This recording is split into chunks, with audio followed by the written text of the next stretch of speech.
With the changing seasons comes new allergens, and ThedaCare has some reminders for those who suffer from severe reactions from seasonal allergies.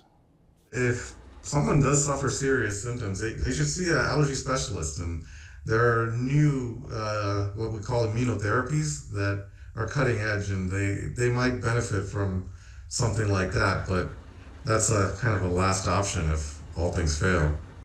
As for those with mild or moderate symptoms, it's best to minimize your exposure, wash your hands, and take over-the-counter medications before you experience any kind of discomfort. Air purifiers and HEPA filters can also be helpful to remove any allergens from the air inside your home.